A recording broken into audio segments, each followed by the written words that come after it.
Good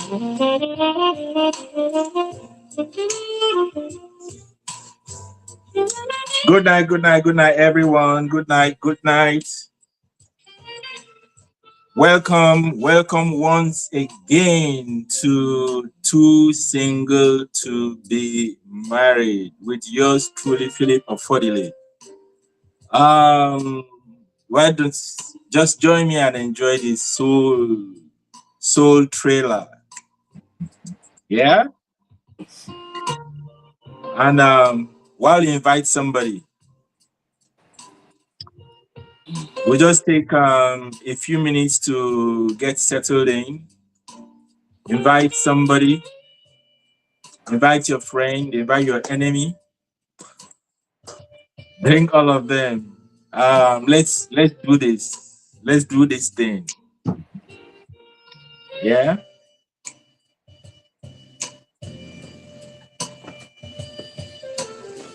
Mm.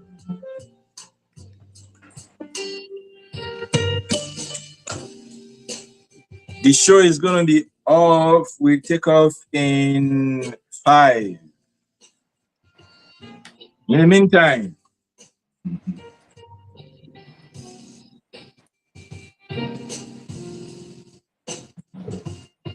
I just love jazz, man. I just love jazz. The music.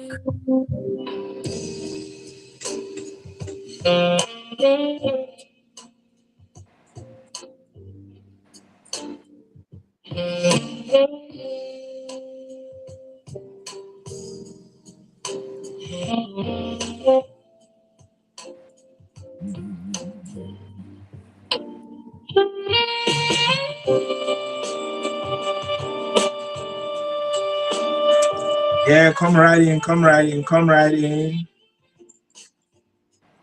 And make sure you invite somebody.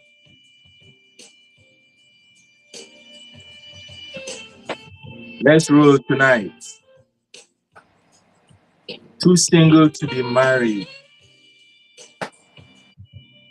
And we are still on that topic. We are still on that topic. Is marriage overrated? And hopefully we're going to knock it off tonight.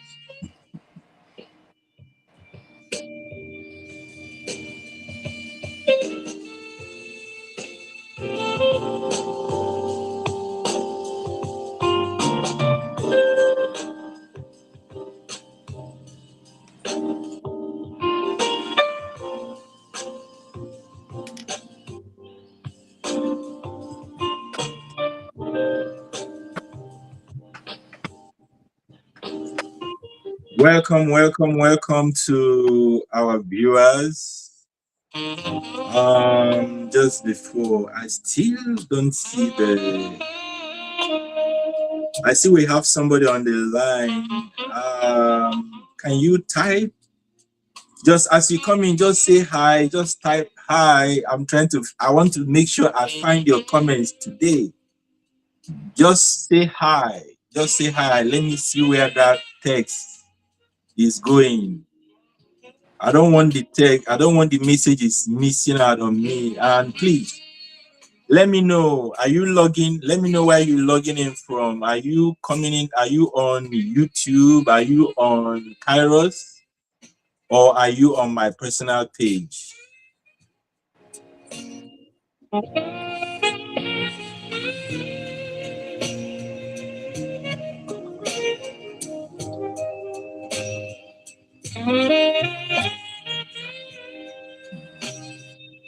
We are going to kick off the show in 2 minutes. 2 minutes.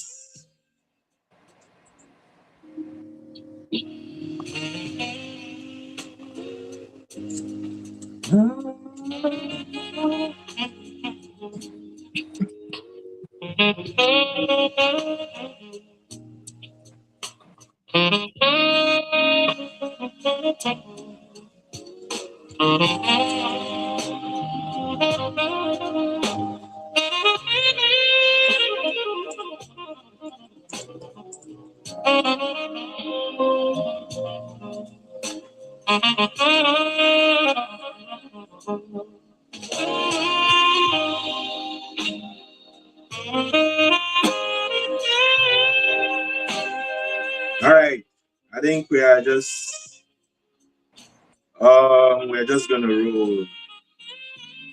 We're just gonna roll now.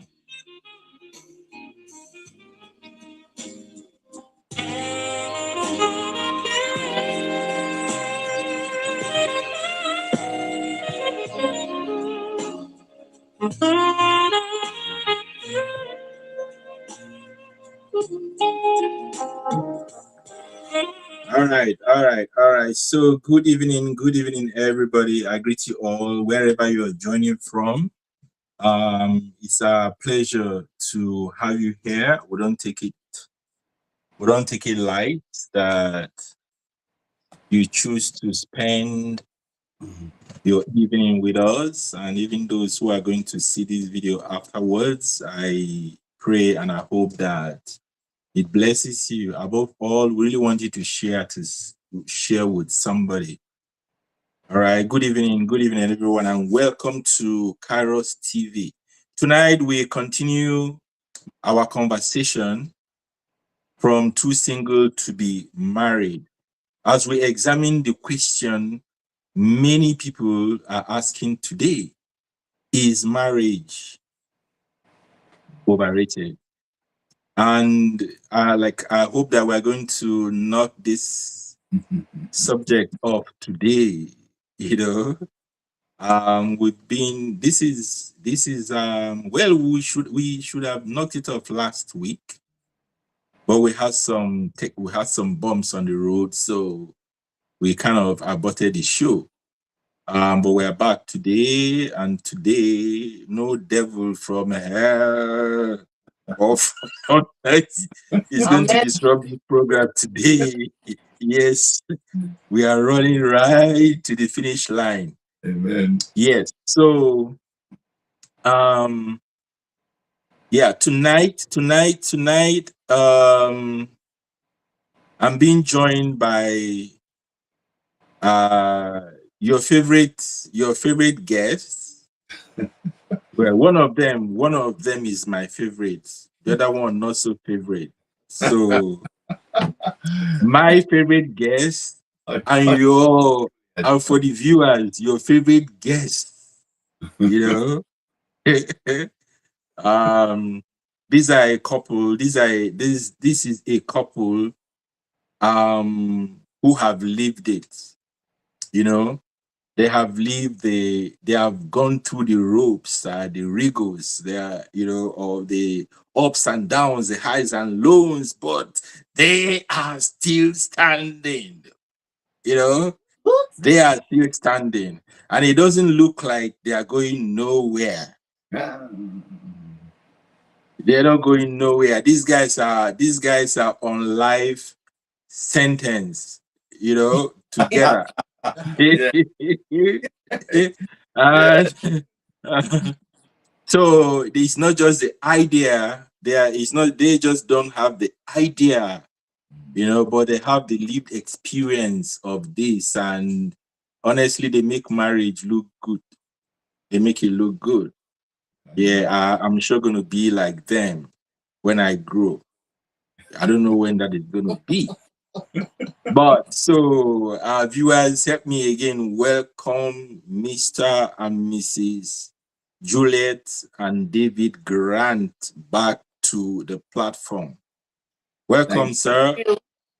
Thank you for having Welcome, us. ma'am. Thank you so much. Yeah.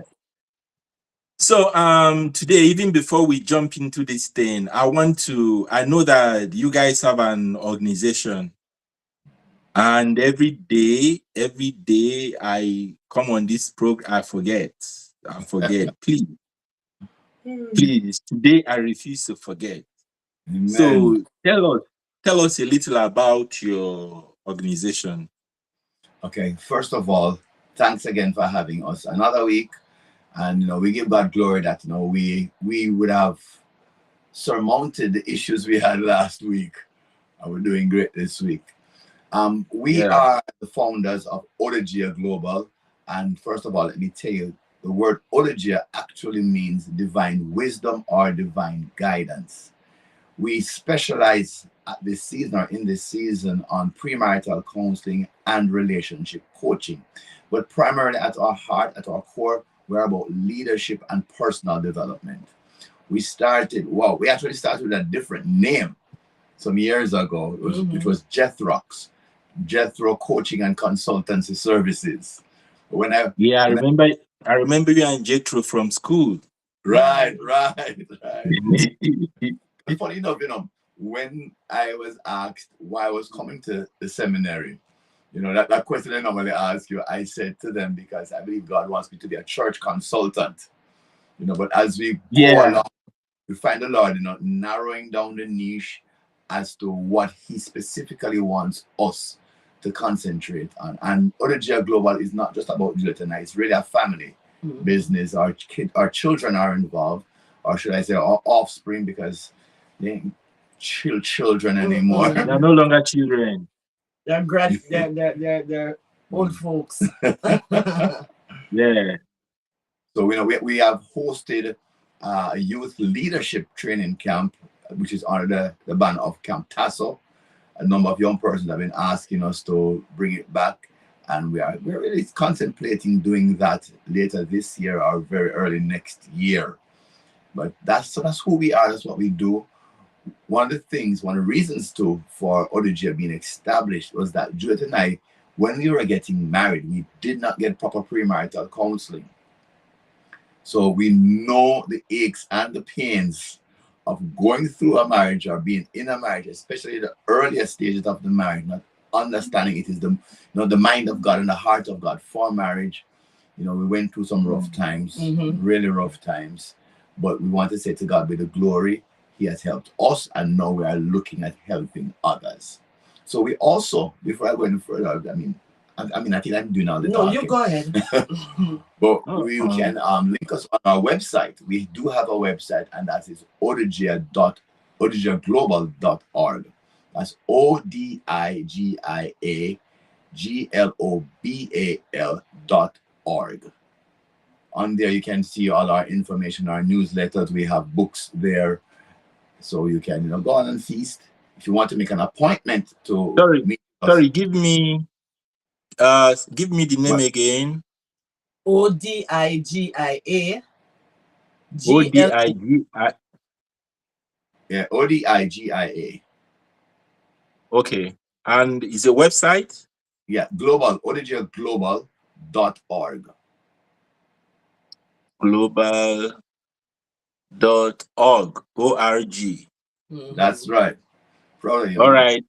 So guys, I have it on the screen there. That is their organization. Odigya Global.org. Just yesterday, I uploaded an ebook which speaks of, before you say goodbye. That's the title of the book. Before you say goodbye, the conversation or the communication that makes your marriage divorce proof, and that's our experience. Come again? Oh, I'm sorry. So the title of the ebook is Before You Say Goodbye. Right? Before You Say Goodbye. And the subtitle is The Communication That Makes Your Marriage Divorce Proof. Okay. All right. Well, so viewers, we see that you're actually getting it's like two for one. No, 3 for 1, because it's not about the number of 2 of you there, but you just from not only your experience in marriage, but and then being here, your passion also to actually make a difference, in this area. That seems to be what both of us have in common. Yeah. And I think your story is always almost like mine, and I think I know it's not like yours. no, that's why I say almost. That's why I say almost. So, but in a sense, they and it has my experience has kind of left me with a certain level of, I wouldn't say disdain, and I don't want to discredit counseling as a whole, but many of us are really not opportune to get quality counseling at the times when we would have needed them. Yeah. Yeah, so I went through the rough part. When I was in my own season of crisis, Mm. the church didn't help, You said and the my church bishop, did huh? not help? No, they couldn't. Okay. As a matter of fact, they actually made things worse. Ooh. Like literally. So, like I say, one day you're gonna be sitting over here, and I sit over there, and Tell us your I'm going story. to just share a little part of my story, and Mhm. then maybe some people can understand. I've never really talked about it publicly, because I didn't want to offend some people. Mhm. Mhm. But then this is an experience that I shouldn't also. I think I also have an obligation Yeah. to Mhm. share this thing, because You it can was help bad. It somebody. was, huh? You might be able to help somebody else. Yeah, yeah, yeah.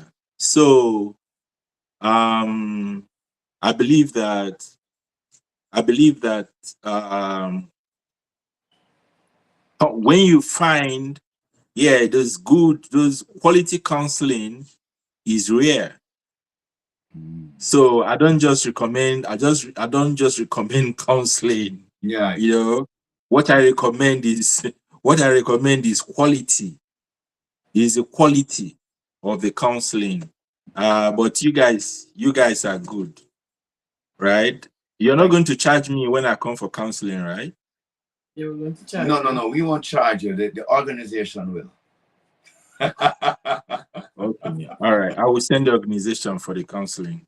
I will do it. All right. So guys, just remind our viewers, just in 2 minutes, because there are new persons to hear. Tell us just a little bit about your time. Okay, how long you guys have been together, and did you catch that story when you were running her down last week? Oh yes. Go ahead. All right. So in total, we'll be together for 38 years. Because this year we're married 35 years. So we have been in this relationship for the last 38 years. So we would have used 3 years for dating, courtship. But we are married Not this living year. together. Not living together. No. But and so this year, July, will be 35 years since we are married. We are proud parents of 2 sets of twins and a grandchild. A granddaughter, we should say. Those does she look like Daniela and the rest of them? Yes, she does. She does. I So suspected. you know she's good looking. Yeah. She has to be. I mean, Juliet. Because of Juliet, they have to. They have to be. Of course, I don't So expect I have to pray anything for less. this guy beside me, right? Eh? We're gonna have to pray for him. Yeah, man. I'm really trying, but God, I'm not seeing the fruit of my prayers. We're not righteous at all. So, what was the first? Yeah, I remember that it was David who got attracted to you. What was and guys, there is a reason why I like to go back to these beginnings. These beginnings, because for most persons, the most challenging part of this thing is really, is it, am I right? Is it correct? Is it the right, So what was the attraction? All right, let me speak. Um, Let me start by saying this. For Juliet and I, neither of us got what we wanted in terms of packaging, right? In terms of Of course, packaging. of course, of Yeah, course. For you, it is obvious. Couldn't have been what she wanted. Juliet wanted tall, dark, and handsome. You know, I thought my wife would have been short and brown and slightly round. You know, but we were friends. I mean, Juliet and I were very good friends. I Up to this day, I still consider Juliet my best friend, my best female friend. So she was there for me when I was going through all my stupidity and all my foolishness. I could, really talk with her, and she just, just sit there, listen, and now and then, just offer a word of counsel, a word of direction, and that was it.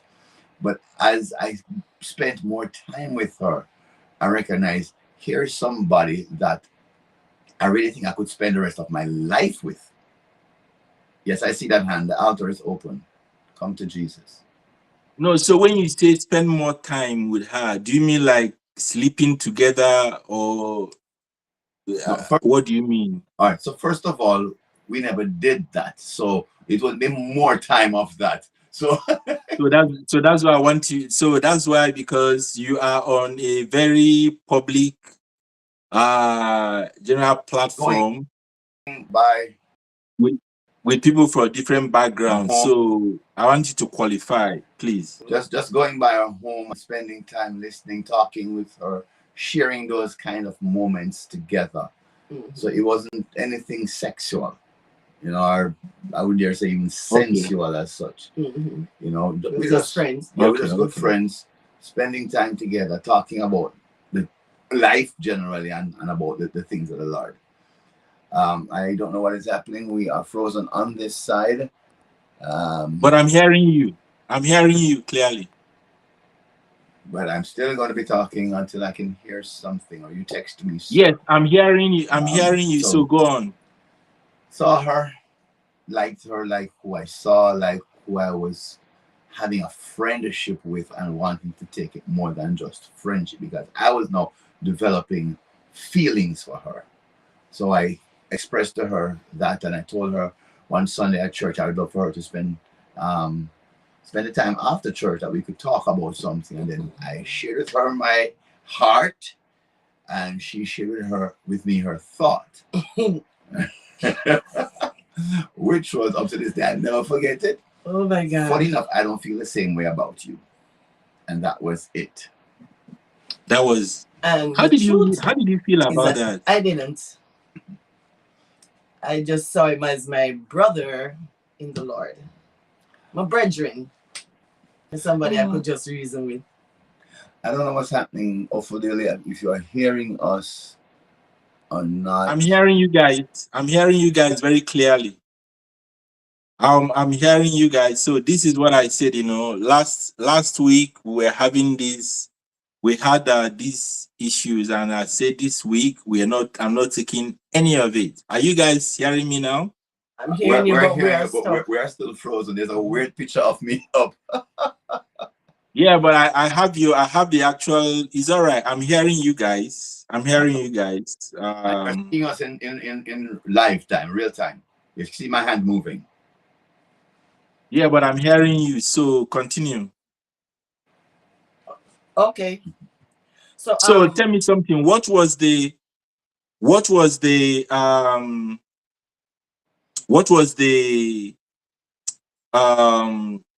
sign? What was it? What was it that was the foundation of this attraction? Or was it chemistry?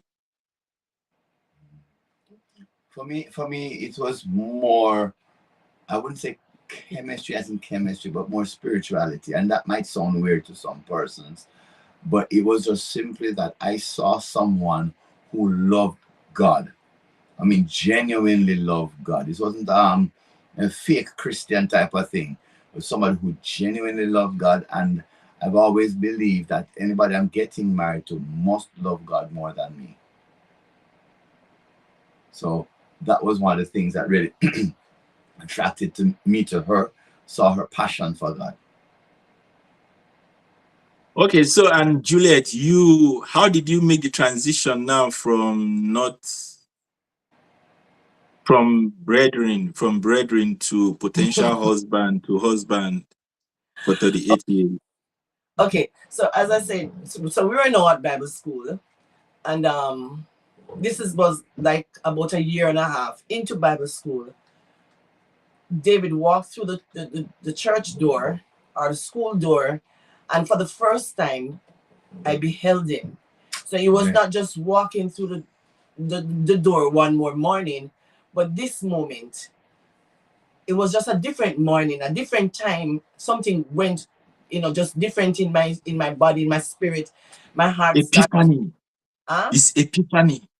Yes. It's like Wow. all this while I saw him but did not see him as somebody different in my eyes. And so that morning was what transformed my heart and my mind to start looking in his direction. Um, I I was a bit confused at first as to what was going on, because I've never been in love with anybody before like this. And so I'm now taking this to prayer, because that's what I do. So I went to prayer, God, what is this? What's going on?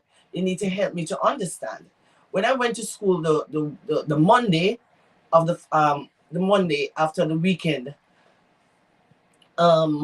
they were talking about marriage, some of the signs, some of the in the counseling session they were talking about marriage, some of the signs of love, and it was just answering my questions. As I said, I would have asked the Lord what is really going on, and then going and then to hear that the first thing for the morning, it began to settle my heart and settle my mind that this is what the Lord is doing, and my response was a yes. Okay.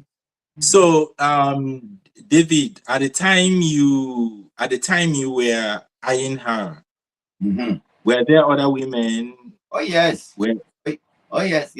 I had basically, well, Juliet knew about this particular young lady I was talking to. So, even with those times we were having issues, I would talk to Juliet and, stuff like that. So there was somebody else, right? But then that relationship dissolved. Yeah, like really just dissolved. And it took me some time, really. I just didn't jump from that relationship now talking to Juliet. Juliet was always there as a friend. But then I began to see her differently after my eyes were cleared from the tears. Hmm. And the period when she told you that that you didn't exist.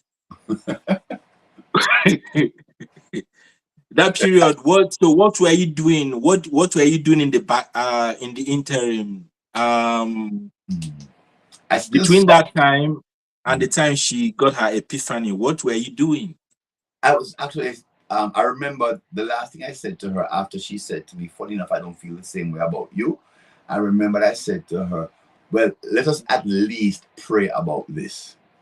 So I went to prayer. I didn't. She went on just living her life. Yeah. As if I didn't exist. It was done in my mind. I did not feel that way about him, and it was just done. So I didn't go to prayer to find out from the Lord if this is what he's doing. No. But I went into prayer, and it wasn't so much asking the Lord to change our heart or change our mind, but asking him if this is what he really wanted. Because from ever since, I grew up in a church that we believed and still believe that, marriage should be a one-time thing. We shouldn't be looking at hop, skipping and jumping and marrying to everybody in the church, like you're playing dominoes or something like that. So for me, I wanted to make sure that she was the one. Tell me something. Can persons who were not friends build a successful marriage together? Oh, Because in your own case, you guys had a good friendship leading up to this. So do you think there are persons can have a really strive a successful marriage without that foundation of friendship? I am thinking it's possible. Let's work. Yeah, it's possible, but it's gonna be work. And that work is talking about building a friendship. So even if it didn't start that way, it's something that must happen, that you grow in developing that level of friendship with the person that you Friendship. intend. Yeah. Okay. Okay. Okay. So, what do you think? What do you guys think is the biggest challenge? What is the biggest challenge you see in relationships today? Big, well, there are several, but for me, and as I said, as we continue to develop ODG Global, I find the Lord narrowing us down to certain aspects of things. And one of the main things that we have found to be an issue in relationship is communication. Communication is because if you're not communicating properly, you're not going to spend the money, right? Because they say money is one of the issues in marriage. If you're not communicating properly, then sex is also going to be an issue. If you're not communicating properly, then the friendship itself wouldn't probably even exist. Mm-hmm. So learning to communicate, learning how to speak, but also how to listen, to be an active listener, an attentive listener, not a pseudo listener. Oh yes, yeah, yeah.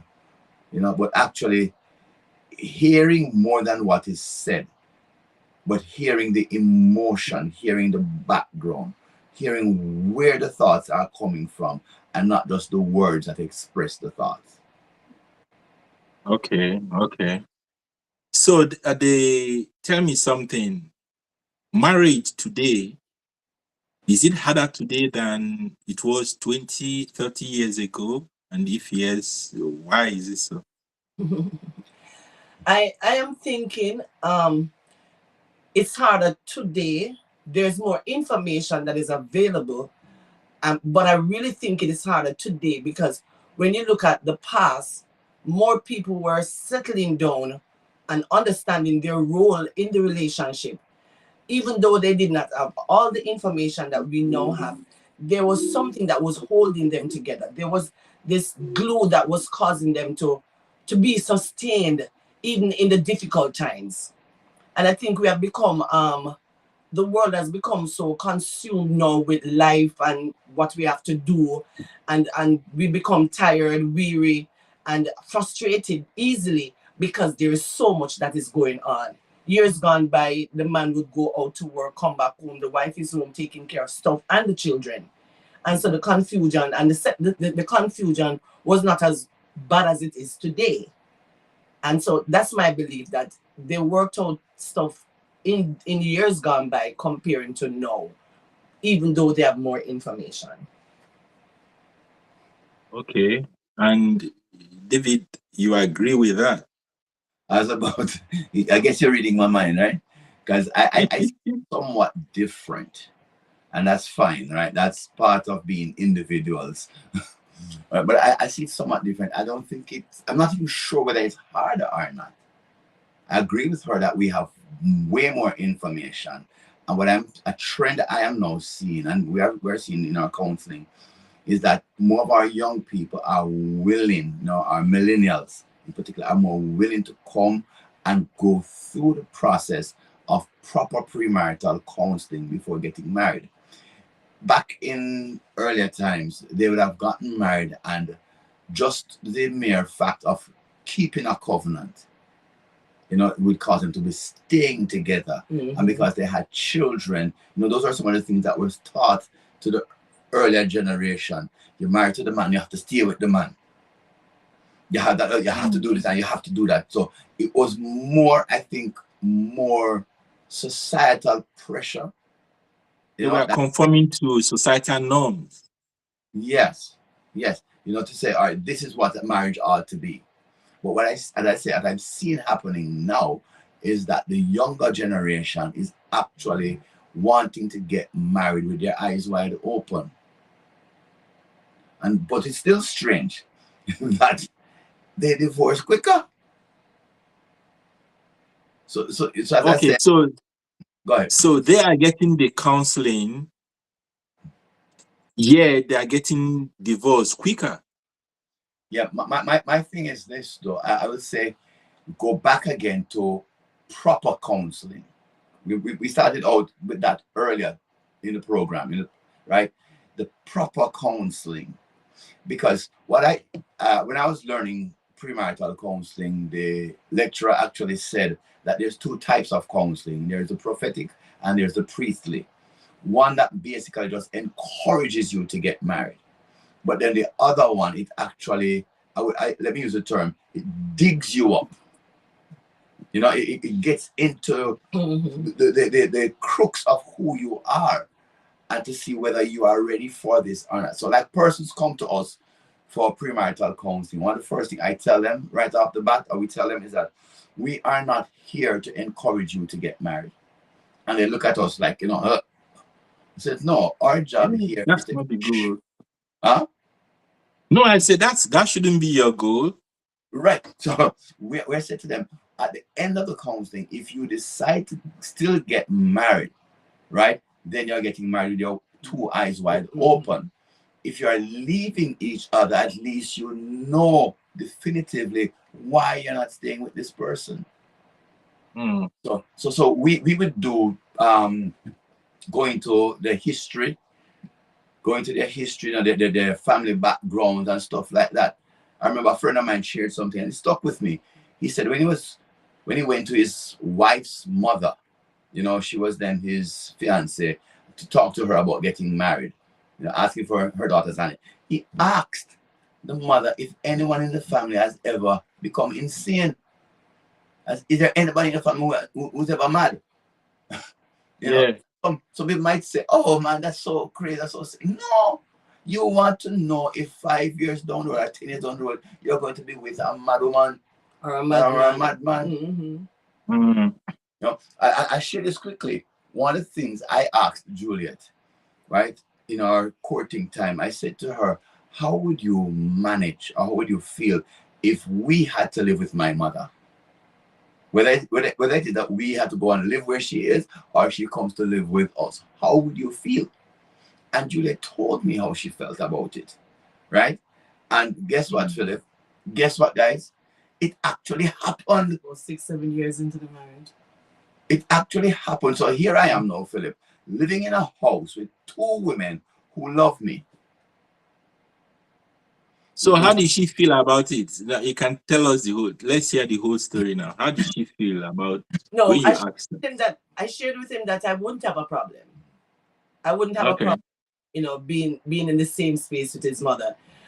We definitely buck up on issues when we came into the same space. But I remember just going to God to say, show me how to live with her. Because I'm not good. The mother and the wife. Yeah. Yeah. And I would definitely say we would have bucked up hard, but we dealt with it and remained friends. We became a mother-daughter relationship. Yeah. We became. Yeah. Because I made up my mind. God teach me how. Let me share. I remember one day when the both of them were about to get at it, because they're two strong women. Both of us born in July. Yeah. Yes. Right. Two strong women. And I remember saying to them, I said, all right, here. First of all, you two are women. Secondly, both of you are born in July. Thirdly, both of you are Christians. I soon come back. And I walked out of the house. And I came back and I found them, all chummy and nice. Even when my mom had migrated and she came back to Jamaica and they would be on the road together, people would think that they were mother and daughter, not mother-in-law and daughter-in-law. Look, guys, there is something I want to. Okay, I think I should just take it now now that we are on the subject of mothers and viewers. I don't know who has a comment, what you think so far about the conversation, but there are things you guys have said now that brings me back to really what the focus of this because one of my main focus is on not just, we want to cater to people in who are probably struggling in their marriage right now, but we, for the most part, want to cater to people who are Okay. finally who are just looking from the outside, looking in, and then for those the too single to be married, Yeah. those who for various reasons have found themselves at a place where marriage seems attainable, unattractive, or they just unreachable, and they have become apathetic. So, and there are two things I want to ask, and I'm looking. The first thing is preparation, because I think my whole in my book, Too Single to Be Married, the whole thesis of the book is that our problem is preparation. Preparation. And I'm listening to you. You guys talk about counseling. Counseling. Yeah. How many young people are coming in for counseling, but then they counseling because you want them to enter with their eyes open. Yeah. And then and they are even quicker after all to get divorced. So now, so when does this prepare? If this person needs counseling, I don't know, maybe another way I should ask this question is counseling preparation for marriage? How is it that you live 20 plus years, 30 years, and then you come to the point of choosing a partner, and then you're going to need counseling to be able to do that? Can counseling prepare people for marriage? I will definitely say yes. And let me clarify something here at the risk of sounding possibly conceited or something like that. But what we have found from our counseling is that they have stayed married. I think we have been doing this for 25 years, over 25 years now. And how many divorces I can recall? Yeah, bro. About three divorces that we can recall. But the funny thing about it, those divorces, we actually had advised them to do some things prior to getting married. I remember one clearly, where I told the guy he needed to get deliverance because he was very angry and he was carrying anger towards his mother. And I said to him, how can you be carrying anger towards your mother, who is a female, and want to get married to a female? At some point, she's going to remind you of your mother. He got Yeah. advice, he went ahead and got married. And after 3 years, they were divorced. So, Wow. so the counseling, right? We have to pay attention to the method, the intensity of the counseling. Another couple I'll tell you about, they are not divorced, right? But the first session we had with them, right, we talk about certain demographics, and then we started touching on sexuality, whether you have any homosexual or bisexual tendencies, was there any abortion, miscarriage, or anything like that, right? And in that session, the young lady, I believe, said she had a miscarriage, but I just felt impressed with the Spirit of the Lord. And yes, I would say it was Him, right? I'm not ashamed of the Holy Spirit. Amen. And he said, I kept on pressing and said to her, are you sure you did not want to take abortion? 3 times I asked her, and on the third time she said, yes, she actually had an abortion. The guy's face went pale because he didn't know anything about it. So we separated them, spoke with them that night, told them to go have the conversation if they still want to continue to talk about it. 2 weeks later, they came back to us. And this is what we're talking about, getting married with your eyes wide open. He knew up front before getting married that this lady had an abortion. And we know sometimes, you can have what you call the botch abortion, where she probably won't be able to have any kids again, right? So he knew what he was getting himself into. So they spoke about it. They came back to us, and we walked with them through the premarital counseling. Thanks be to God, today, 8 years later, they are still married, have 2 children, and one on the way. Okay, so it is safe to say that at the time these guys wanted to get married, they were really still not prepared for marriage, but they had the wisdom. Yes. They had the grace to seek counseling. Right. Yeah. And the word of God declares it about without counsel my people perish. Mm-hmm. Lack of Yeah. counseling. Yeah. So counseling, Destroyed. my people are destroyed for lack of knowledge. And in the multitude of counseling, There is In the safety. multitude of counsel, there Yeah. is wisdom. Right. All right, good, cool. All right. Sorry, Philip, because I need to help these persons who are wanting to get married, in terms of being prepared for this thing. You have to work on yourself, on who you are. Some person like want to get married and they don't even know who they are. They don't have any vision for life or anything like that. So, because here it is now. Go back to Genesis where God made a helpmeet for Adam. I know I'm squeezing on some stuff here, but a helpmeet was fit for Adam, right? But Adam knew himself. Adam knew who he was. He was created by God to tend and to cultivate the garden, to keep it and cultivate it, right?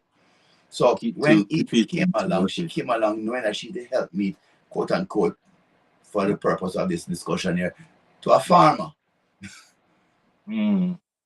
So both the male and the female need to answer, because here is the male who is the head, who is leading, and the wife comes along as the help that is fit for him.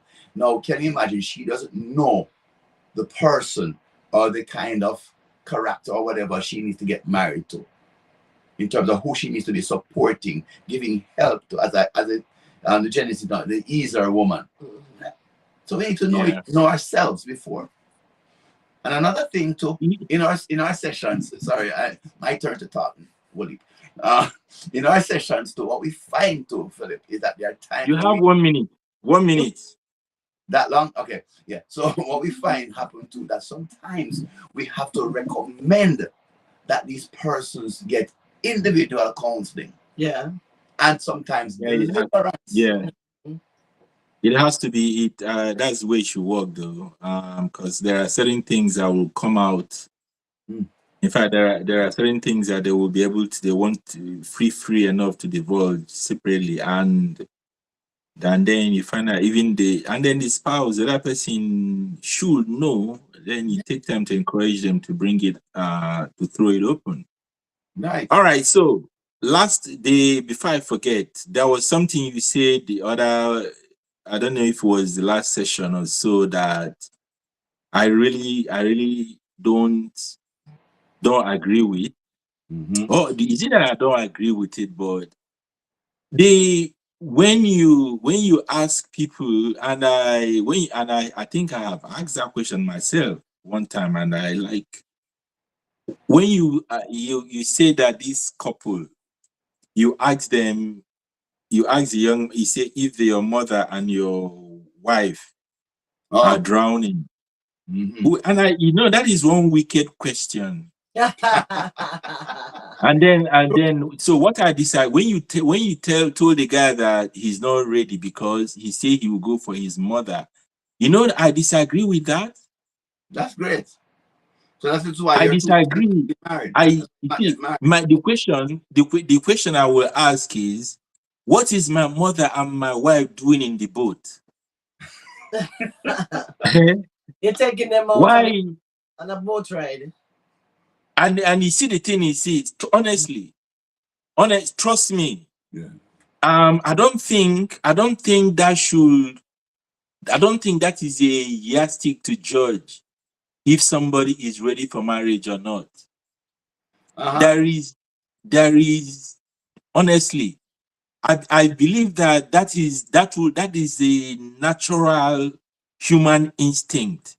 And it doesn't have to do with, in fact, I don't even know Does a man love his mother more than the wife? It is two different kinds of love and should never be compared. But I believe that more 90%, I don't know if any of the audience listening, tell me what you think. I believe that the first instinct, the question I want, the question that the question, and I hope nobody's going to stone me for saying this. Can you live with that image? Can you live with the image of watching your mother drowning? Can you live with it? Yeah, this is a woman who would have given everything to keep you alive. Then you are at a spot where if it was, I'm sure that my wife will go for her mother. I'm sure if it was my wife, she will go to her mother. So me, honestly, I believe that is natural instinct, because she was my mother before you became my wife. That is just what I think. So I grew up, and I picked up that question too. But after a while, I kind of dumped. I said, no, I don't think this thing is very realistic. No. What are your viewers saying at this time? No, I'm waiting for them to. I haven't seen anything here, but I want to hear. I think if they intend to drown, right? Let them just take two different boats. No, but that now shows leadership. That's Brother, I'm not going to watch my mother. I'm not going to stand anywhere and watch my mother drown. My life after that is going to be okay. I'll just drown and leave the two women, because that image. Trust me, and let me tell you something. Let me just share something with you here. And I don't know, my mom. The 12th of this month. The 12th of this month is 1 year. It's 2 years since I lost my mom. Wow. And I still cry. To you, man. Yeah, I still cry. You know what? And I know it's the devil who is playing games with me. You know what I cry about? Did I do enough? Did I do enough to save her? Did we do enough? And then I tell myself that we didn't. That is, and I just feel like it's not to say that we would have saved her, no, but I just feel like we didn't know it was serious enough, and there was so much I could have done. I could have wrecked my bank account, but I was waiting for that call, but it never came. And I said, maybe I should have seen it, but I didn't see it. So how am I going to live knowing that I stood and watched my mother die? That is a big one. My wife when I get to heaven, I will reconcile with there's no marriage in heaven. So so you get off the hook with that one. But hearing you, there's no marriage in heaven.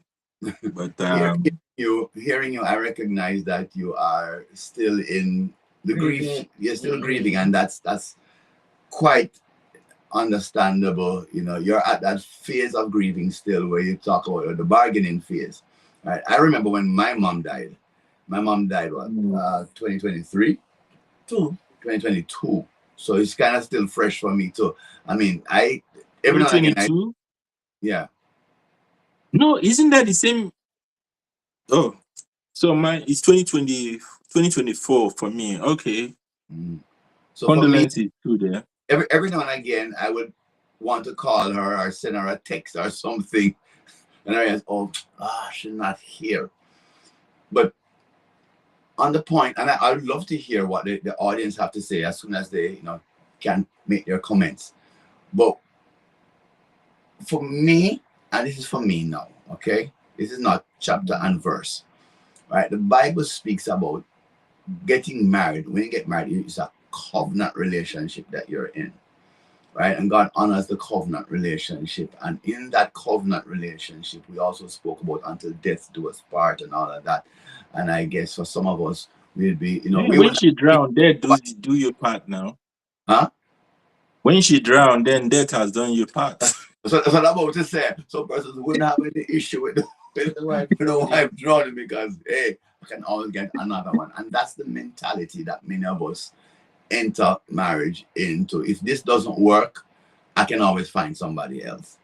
So that level of commitment to the covenant is not really there. And that, again, also has to do with a certain level of preparedness. There's one young lady that we spoke with who let us know that, I mean, there's good, better, best. And that's how she went into her marriage, that there's good, better, best. So, and so I think that's what Julia told myself, that's what Julia said it to her that, so how do you know that this is not your best? Because you might give up. Sorry, viewers, if you're there, please tell me.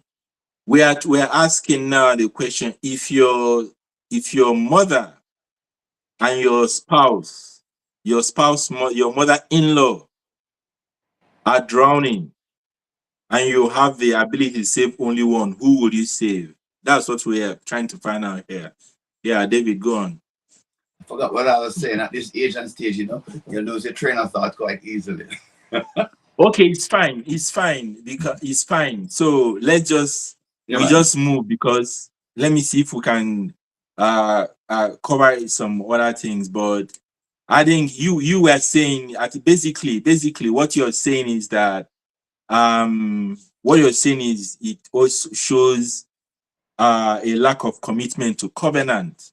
right. And I am saying, but what I'm saying is that that is not, there is also a covenant that Uh, even so you enter this covenant at marriage, but there is also a covenant you enter with life. With I just feel that this is this is sometimes in life, right? There are certain things that I will just pray that it doesn't happen. We just pray that it doesn't happen. When we're talking about, somebody asked me what I will do if I see somebody molesting my daughter, and I say I will refrain from answering that question. The only thing I'm going to pray is that I never witness it. 'Cause honestly, yeah. I can't tell you what I'm going to do. So I think this is one of those instances. Let God not choose my mother and my wife drowning to test my fidelity. So that is, trust me, that is going to be my prayer. And such is the power of prayer, right? Such is the power of prayer. of Yeah. All right. getting Yes, ma'am. um I think we're having some issues with mindset, and because we have not settled a mindset to follow covenant, the word of God, we a lot of times we get into trouble because we want to do it our way, and this is how we think it should go instead of how God says it should go. So I'm having this person talking to, and he said to me, if I ever go back home one day and see the man at his house, so his wife was in a relationship with another man, and he said to me, if he ever goes back to the house and one day and just see this man in his house, I say, so what are you gonna do? At this moment I don't know. But I said, okay, can I invite you then to begin to process? What would you do if you go back home one day and find this man in your house? What are you gonna do? I said, please don't answer the question now. Go back home, process it, and then we can talk another time. Maybe about a week later or so, he came back with an answer. He said to me, if I ever go back home and see that man at my house, I'm going straight to the police station. What he's literally doing is putting something in his computer, in the computer of his mind. This is what I'm going to do, because if you don't put something there, the enemy can put something there that will cost your very life. Sorry, what is he going to the police station to do? To report saying another man is in his house and they must come deal with him. But if he goes back there and see this man, he might kill him, and he's making a choice. I'm not going to murder anybody. And so let me put something in the system of my mind that should, in case, I can deal with it a proper way. You know, this again, Juliet, this,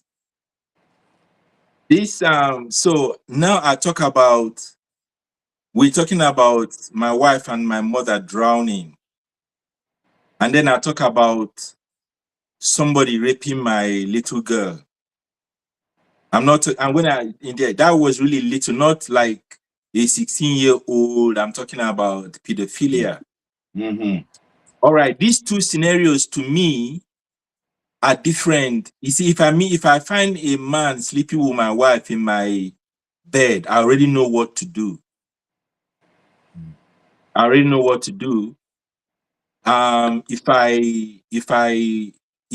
not a big deal. It's not a big deal. For me, it's not a big deal. What would okay, you do? So no, that is the end of the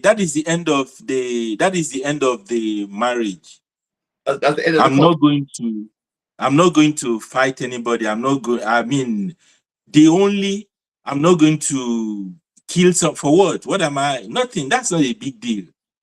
But I can't say the same thing when I'm watching somebody raping my underage daughter. And I beg not to be spiritual about this. What I'm going to say is, Holy Spirit, the first thing you're going to do for me is don't allow this happen. Amen. But then when it happens, I can't tell you what I'm going to do now. When it happens, Holy Spirit. No, Ofudele. Pause. Yes, sir. Happens. Don't say when it happens. If it happens. No, what did I say? When? Huh? Did I say when? Yes. No. The devil is a liar. Amen. And then again, I say if it ever happens, Holy Spirit, sit on me. That's all I'm going to say. If I tell you, I can try to be spiritual and it's a lie. There's something called momentary insanity. Mm-hmm. And any human being who has cognitive faculties can be prone to that. So what I'm saying, and you see, this thing about going to save my mother is not even something that I'm going to even think. It is maybe halfway, maybe that covenant, because that was a covenant. There was a covenant there already. And anybody who wants to diminish and you can't, and we talk about this covenant of marriage.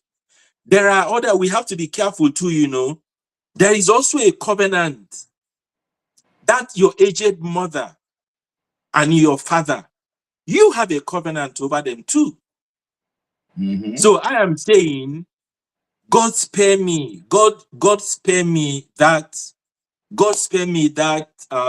situation. And if anybody asks me in counseling again, is what I'm going to tell them, I say, you know what, the first thing I'm going to pray is that God is going to spare me this guy, because honestly, I don't know what will I do, but it's going to be really difficult. Because the thing is, if I see anyway, let's leave. And my guests are shy; they don't want to say anything. So I'm just gonna leave it there. I want us to push this in a little bit further before we move. Yeah. Is love enough? Is love enough to keep marriage together? That's the question you're asking? Yeah. Yes. Is love, Love, because all this I hear this whole thing about love, love, love, love, love, love, love. love for me, love is not enough. I remember listening to a Miles Monroe video, and he was saying knowledge is vital. If the relationship is going to develop and grow, knowledge is very, very important. And I would definitely say that God must be at the center, because this life is too crazy to live it without God. So knowledge is important. Yeah. Okay, it's one minute now. One minute. David, is love enough? No, it's not enough. I agree with Juliet, on the fact that you need to have knowledge. How do you operate as a spouse, as a husband or as a wife? That is important, because you can, because again, how we consider love, again, is even warped. Love is, for many persons, is you doing things for me, you making me happy, you doing, making me feel nice. Yeah, but it's reciprocal. I should be doing for you, not even expecting in return, really, but just giving.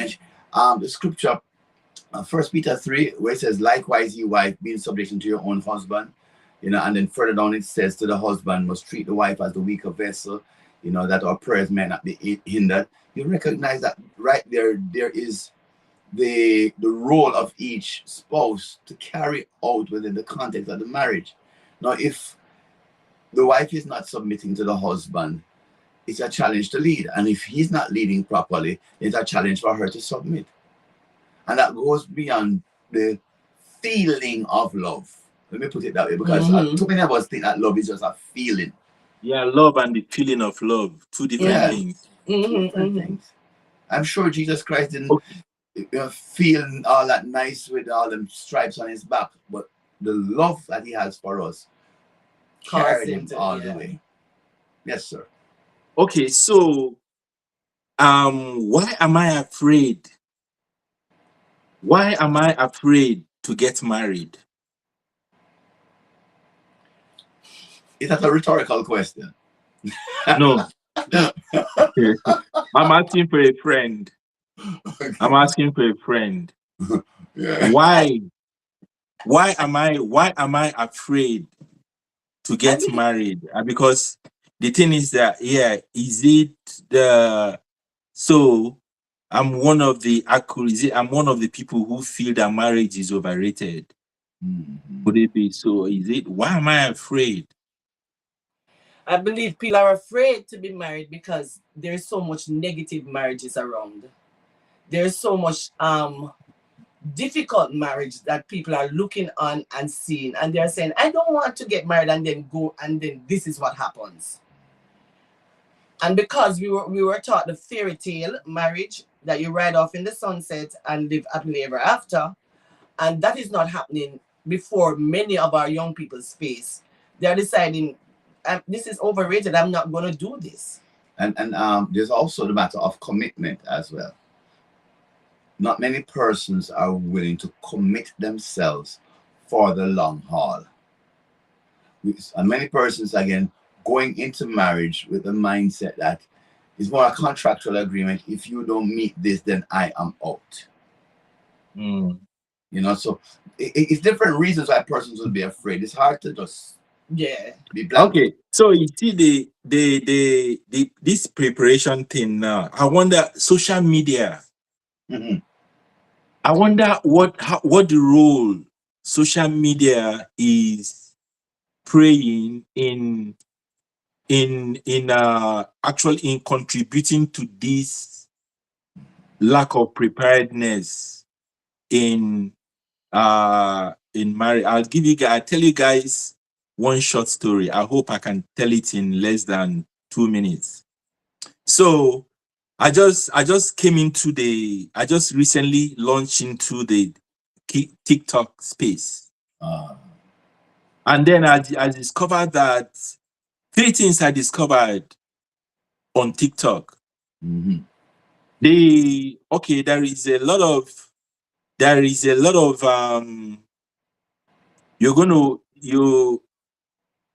a lot of conversation about Nigerians.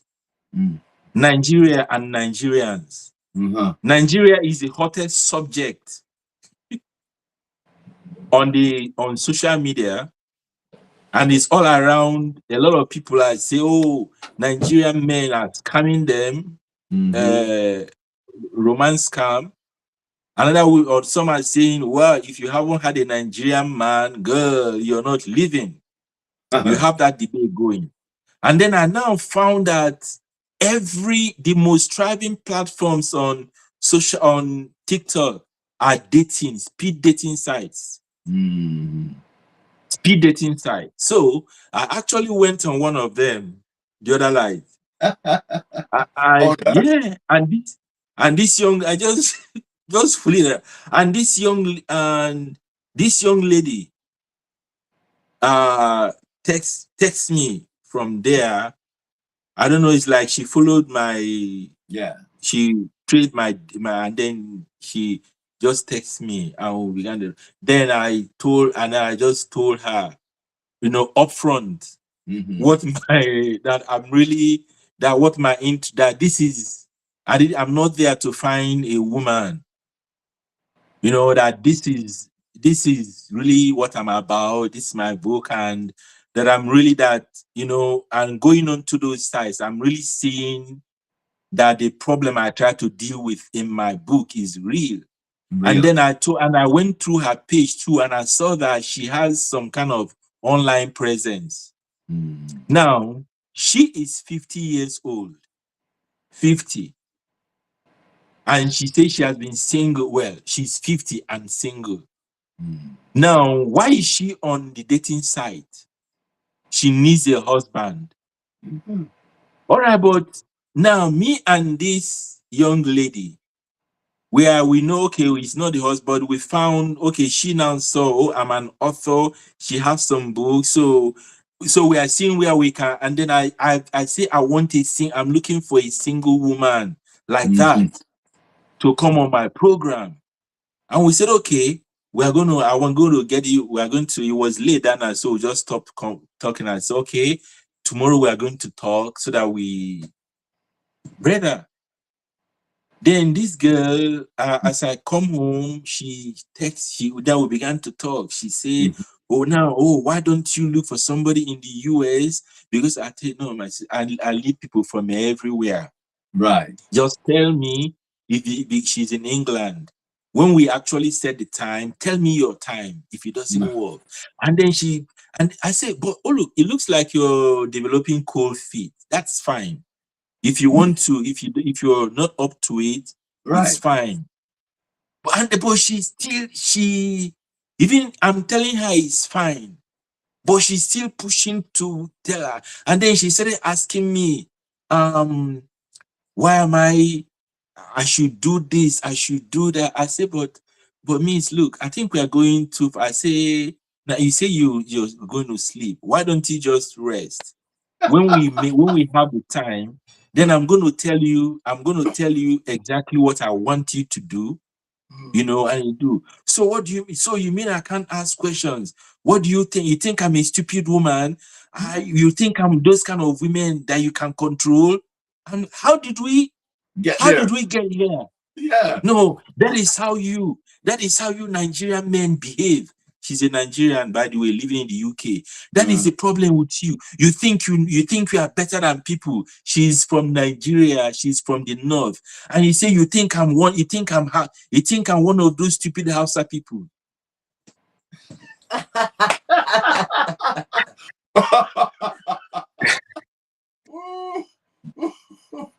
Oh God. And she said nobody can control me, not even my father. And I say, and you're proud of that. Okay, so look, so that brings me to that brings me to the internet. How is internet contributing to this, that helping people not to prepare? Because obviously this is a damaged product. This is a woman who needs help. Yes. I mean, based on What is she doing? What is she doing on the dating site? So I don't think how is how is the social media Okay. helping people not to prepare for marriage? All right. First of all, let me look at it from this angle that there's a whole lot of good on social media as well as it relates to marriage, right? And there's a whole lot of negative. But what you watch, like twice or probably sometimes even once, they started the whole algorithm thing. So they start feeding you with that, and the more you are fed something, is the more you tend to believe it. So where persons are focused is where they will end up. If they should take the time to watch more Focus on the Family or something like that, videos like those, they would have a different perspective. No, And but then, sorry, but let us, okay, like this story I told you now, right? This young lady wants to get married. But you see, with this short conversation I have with her, Yeah. you can already tell why she's still single. Right. So, but you see now, shouldn't she be dealing with herself? Of course. Now, rather than, because I know that where she lives, there are men there. Where she works, there are men there. Yeah. Right? But probably these men are seeing what I saw in 30 minutes. They are seeing it. So they go to the social media, is hoping that something can override the need for preparation and Yeah. maturity. Somebody will marry me broken and possibly fix me, make me happy. But as you said, um, as I was saying, that where she's focused, because right away she started attacking you because you're a Nigerian. You're a Nigerian man. Unfortunately, it seems as if she has had some bad experiences with Nigerian men. He's a Nigerian. Yeah, but but she hey, lives in the UK. yeah, Nigerian men are not the only men in the world, and I'm sure not every Nigerian man is bad. But unfortunately for her, her diet seems to have been that. It's like, for instance, there's a television network I despise, LMN, Lifetime Movie Network. Listen, You tell the end of the story from the opening. Yes, that from thing the credits. every man look wicked and every woman look stupid. And ladies, mainly ladies, sit down and watch this every day. So they get up that every man is evil. What you feed yourself on is what you're going to become. And what is going to continuously be pumped into you. And as I said, especially with social media and this whole algorithm thing, once they see you watch something once or twice, they're feeding you that, and that's all you're eating. Come on, there's a whole lot of stuff out there that can help persons to have a good married life, to prepare them for good marriage. But what you're eating, again, I'm thinking. You see, this is what I'm thinking again. That if you again, I feel that if you're going to come to the point also where you're, you see, bro, I just feel like this thing, that we should, if we can come back to a place where we come out of this microwave approach to, you don't prepare for marriage. In fact, actually there is actually no time when you prepare for marriage. You begin to prepare for marriage by every day that you live. Because there is no phase in time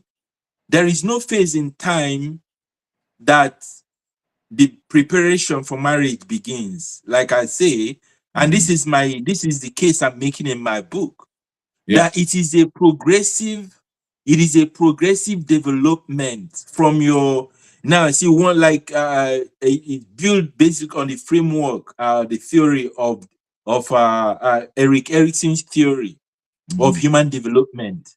Yeah. So from that stage of infancy, you grow, you come to teenagehood and all of that. Each Adolescent. of those, each of those stages prepares you for the next one. Right. Each stage prepares you for the next one. So when you fixate on one, then you lose the foundation, the For the building block for the next phase. that's Definitely. right. That's right. So you're going to find out. So when you come now, this young lady who her problem is not the Nigerian, her problem is not anybody. Her problem is herself. Yeah, the development didn't happen properly. She has arrested development. She has emotional. She has and the thing is that first of all, there's things I picked up, and from the first time I said to her, I said, man, I said everything about you is weird. I actually told her that, I actually said that to her because I look her name. Her name is monitoring agent. I'm like, what is it? What is this money? So that's how you monitor me. How you come? And then she tried to explain to me how she came about that name. That some people feel entitled to her. That is like they're monitoring her. She goes to one. I say, but why do people have? What is it about you that everybody just about in your business? You see, so she has a lot of the girl needs she needs mental and spiritual sanitation. She's I, hearing voice, she's hearing voices, she's seeing things, and she has to prove. She has a lot to prove. Who are you proving? And then she said that not even her father can control her. yeah. So who is going to marry you? There's a And then lot. she accused me of wanting to control. Look at this. And I had to tell her, I say, you are coming to my show. I'm inviting you to do something for me. I haven't come to ask you any advice for anything. This is a show that I'm running already. Right. And she didn't ask me any question that would help us with the program, like, okay, what am I supposed to do? And no, Right. she hasn't asked me any of that. But she wants to, first of all, she wants to assert her right. And then that prove that she wants to win that war that I don't know who she's fighting with about not letting anybody control her. But I said the people who come to my show have never felt controlled. But as a matter of fact, I am supposed to control you, though, because it is my show. I'm also the moderator. Right. It's Yeah. yours. But we haven't even gotten to that. So this is the thing now. And so we have all these people. Yeah.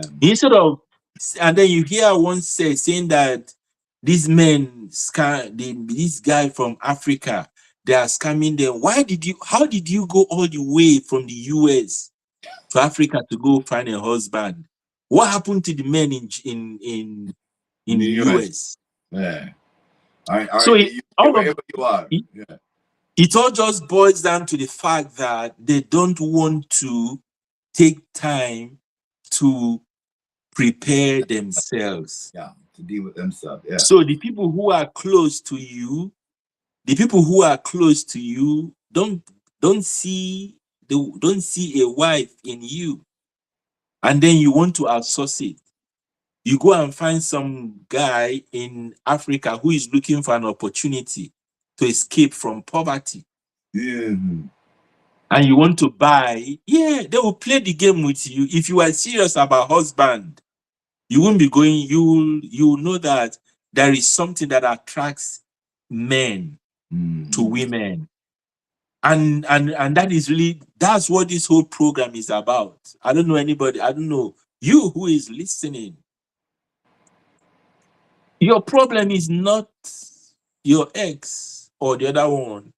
If you will take time If you will take time, like as David was talking about this guy who also has issues, unresolved issues, somebody who is in a fight with his mother and then trying to that fight will only continue Yeah. when you look at that woman, you see your mother.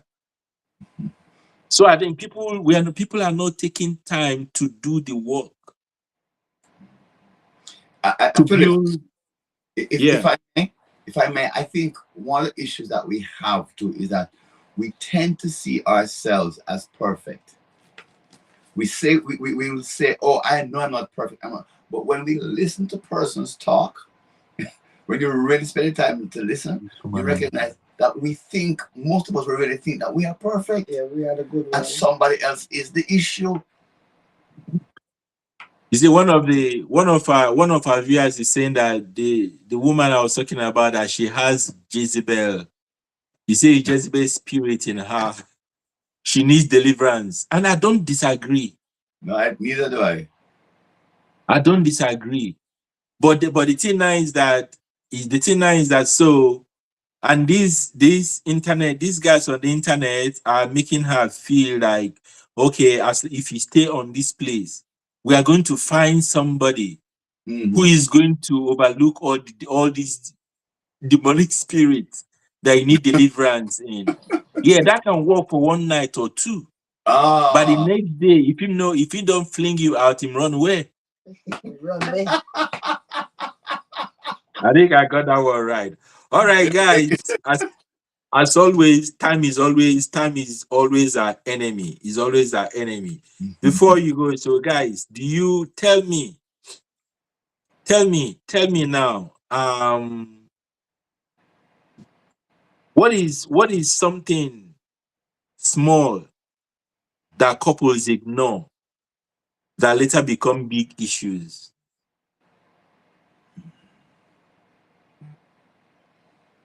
The small things, that we ignore, that couples ignore, I or would even people who are. yeah. Huh? What's my thoughts right now? In immediate here is serving our spouse or catering to our spouse's need. Not so much. I mean, their wants, but their need. There are sometimes unexpressed needs, but there are needs that are there that once those needs are met, it really makes the marriage easier to live with. So for me, I would say being able to serve your spouse, understanding their primary need, and being able to service that. Okay, should singles and looking up to marriage, should they be concerned about sexual satisfaction and financial sex and financial satisfaction? Yes, definitely. Um, while I still am firmly against this whole puss in a bag story, the Jamaican context, Yeah. trying out before you get married. And again, as we said from the beginning, from last week or week before, that we see things from a biblical worldview, right? So we believe in trusting our Father to give us good gifts, right? Money, the word of the Lord says, the love of money is the root of all evil. But that same scripture, the same word tells us that money answereth all things. So All it's things. having a proper relationship with money, recognizing that money is a tool and we ought to be steward. So those two really and truly they are pivotal in any relationship. We also, when we talk about sexual satisfaction and stuff like that, persons being able to prepare themselves, taking care of their body, right? You're going to get married. You're going to get married. Understanding the body, understanding that a woman that said is in her sexual peak in her 40s. They say young, the man is like in his 20s, early 30s. They also talk about the whole issue of andropause and menopause. These are things that you have to discuss and prepare yourself for in the process of getting married. What if the person I get married to, the man I get married to, is diabetic? you know, and he cannot have an erection or a firm erection. What do I do? Before you married him or after? Me, I would not be marrying him in the first place. I don't marry men. But I'm just bothering you. Oh, that's a good one. But You have to take, David, you don't have the Holy Spirit, you know. You have to take that shot. Eh? You couldn't just give the brother a blah. You have to. I just set my head on a platter and you had to chop it off. All right. Thank you. I All mean, right. we're talking about sending you off to glory early, man. Come on. Is Delivering that from right? the first world where 50-year-old woman wants to have you but don't want you to control them. Anyhow. but it's Okay. important. And again, to Philip, this is a key thing for us in premarital counseling, right? That we talk about the sex issue. You know, I mean, let us not go down this rabbit trail now, but the whole matter of anal sex and oral sex, these things have to be discussed prior to getting married. Mm. You know, I mean, your physical abilities or inabilities, and that is why we also recommend that they go to the same doctor prior to getting married, just to find out if those eggs are fertile as well, or those swimmers can swim. Mm. Or you're talking So, about, but go ahead. so like for the woman now, is it okay for her to, I mean, without getting too deep, like find a way to check if the little guy is agile or how big or long he is it, can she do it from a safe distance? She can trust him. Hey, when that thing is fully erect, what's the measurement you have there? But I say, going to the doctor, Get a tape. get a, God help me. yeah, a friend of mine said he made sure to tell his wife, said, listen, this is what you're getting. Do you think you can handle this much? You know, and she said yes. So there are some discussions that must be had. And where you can also get the professional involved. You know, so that's why we say we recommend going to the doctor. Let the doctor be honest with you. A quick story here. There's a man I know who was trying to get his wife pregnant. She had 2 kids prior to marriage, right? And he was trying to get her pregnant. Nothing happening. So the problem seemed to have been him, right? Because she had 2 kids already. He doesn't have any. They started going to the doctor. But after a while, she began to trick him.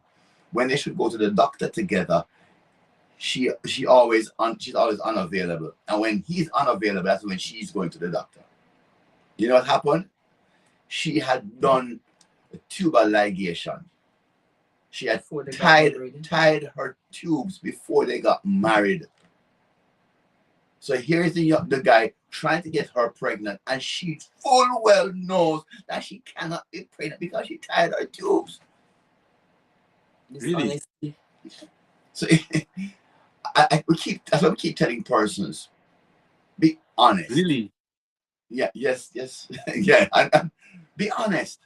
At every counseling session that we have in terms of meeting with the couples, and stuff, we're telling them, listen, be willing to lose this person so they can truly gain them. Because if you're going to be deceptious, when that deception comes out, you are most likely going to lose the person. Mm-hmm. Let them know beforehand. Let them, make those choices. Yeah. You say you love the person, be honest. All right, guys. Tell me, tell me something, guys. Something. Do you believe that most people actually want marriage, or do they simply want the benefits of marriage without the responsibility? I I think most persons want to be married for real and be able to live a good married life. The benefits are important to each person, but I really honestly believe that when people get married, they get married with the intention of living a good married life. So whether whatever they think that they have to bring to the table or they have to offer, intentionally, we want to have a good marriage, and we're hoping that it works. That's what I honestly believe. I believe the same. It's just that there are those, though, that's a reality as we have to face as well, that there are those who are self-centered, selfish. It's about me. So they are just going into the marriage for the benefits. As we were sharing yesterday at a function with married couples there, a conference, thank you, a conference. I was saying to them that marriage is not a lottery. It's not you're putting $20 and expect to get 200 million.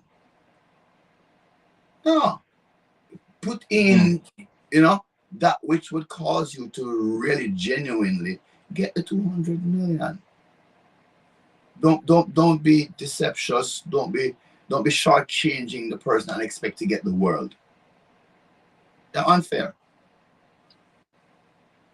And then and so even the whole and then even this thing now, when you say that they genuinely desire marriage versus the benefits of marriage, I guess they just are ill informed about Yes. they never took time to understand the component of responsibility that comes with it. Right. Mm-hmm. Right. Because again, too, television has a lot to do with that. Social media has a lot to do with that. Very few persons come on social media, especially the so-called influencers, and are genuine about their lives. Not many persons. Even some of these so-called reality TV shows, they're reality as much as how they present it. So and I wonder too. I wonder how many persons are really going into marriage because of the need for companionship. Mm-hmm. There's a need for companionship because that is another thing, and we cannot compartmentalize it. Yeah. We can't compartmentalize it. And there are those who are getting married as an escape route. They don't want to live in the house with their parents anymore. Whatever responsibility they want to get away from, the atmosphere seems toxic and all that, and they run out of that into a marriage. And sometimes they carry the very same toxic traits into the marriage because they weren't prepared, they weren't healed, and I would dare say in some cases weren't delivered. So can you guys tell us what part of marriage that nobody posts about on social media? I will definitely say, because we're humans, we're going to go through troubles.